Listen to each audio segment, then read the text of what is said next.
This is the Leafs Convo podcast from Vanguard Northeast Realty in Scarborough, VanguardNE.ca. It's a game day edition of the pod. Mike Augello is in Toronto at Scotiabank Arena getting ready for the Flyers and Leafs tonight. The Leafs, Mike, as you know, as Leafs Nation knows, have had a pretty terrible week.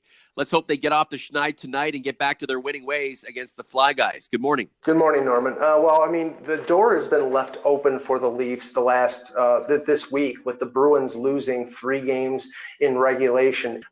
They failed to take advantage of that, losing to Tampa, as you know, in a rather one-sided affair, and then putting in basically a half a game against the Blackhawks and being unable to make up a 5-0 deficit.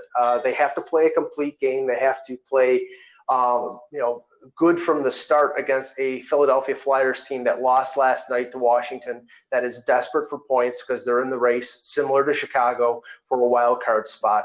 They cannot put the same effort as they did in the last 2 games. Otherwise, they're going to lose again. Yeah, whether they get home ice advantage against the Bruins in April is a story that continues to unfold. I think the key is to be ready to play in that series, go to battle, go to war, and win the damn thing, because I've said this many times on this podcast. Leafs, Bruins, for the Leafs, this is the Stanley Cup. So against the Flyers tonight, as opposed to dwelling on the deficiencies and the problems of this team and the things we don't like about how the Leafs have played, what are you expecting from the Leafs tonight? What do you want to see live and in person tonight that will allow you to drive back to Buffalo and feel like, you know what?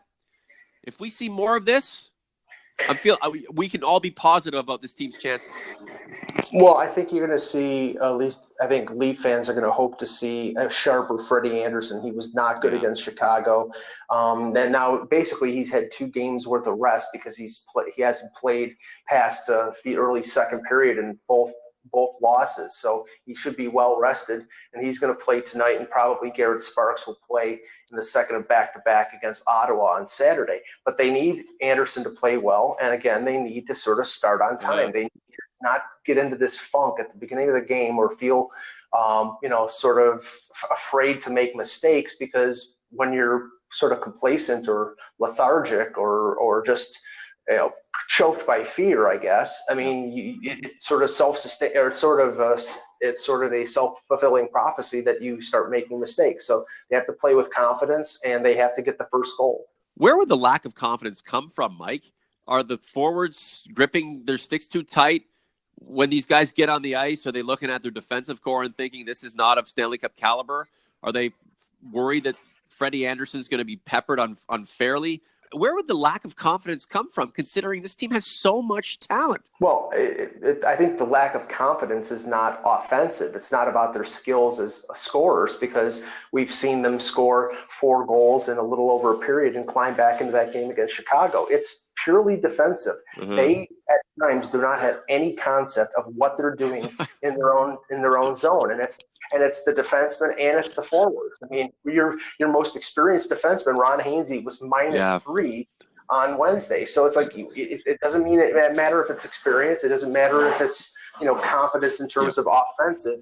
It's whether they can play a 2-way game. If there's an issue with how the coach wants to construct his team and how he wants his team to play, and the tools he has, the players, the arsenal at his disposal, then that is something that's going to have to be addressed going forward. Either the coach buys into the fact he's got an offensive juggernaut, or he teaches all of these offensively gifted players to dial it in a little bit and start to think about the game more defensively. We can't do anything about that now. What we have to do is figure out how this team can conform itself to success, get on a run, and catapult that momentum into the playoffs, go at Boston, win the damn series. And, after that, everything else is gravy. Mike, last few words to you, and then I'll let you go. Yeah, I think that Babcock owns the fact that this is an offense-first team, and he realizes that, he buys into it. The problem is that he knows from his experience as a Stanley Cup winning head coach that you can't win in the playoffs being an offense-first team. Even the Edmonton Oilers played defensively when it came to winning Stanley Cups. They had to shut down at times, and they did shut down the other teams. So I think he's trying to teach them a lesson that they have to learn, and they just haven't learned it yet. Interesting way to put it, Mike. Does Kyle Dubas know this? I think he is. He's a smart hockey guy. He definitely knows. But I think right now it was impossible for this team to acquire the type of players that they need to in enough volume to be able to change what they are right now. And I think that's going to probably happen over the next couple of years if they take another early exit. Dubas realizes and Babcock realizes that they're going to have to be, tougher, better two-way, all those things that make teams Stanley Cup contenders. For my money, Mike, I think if and when the Leafs do win a Stanley Cup, Kyle Dubas and Mike Babcock will be passing that jug to one another. They're not firing Mike Babcock at 7 per. They're not firing Mike Babcock.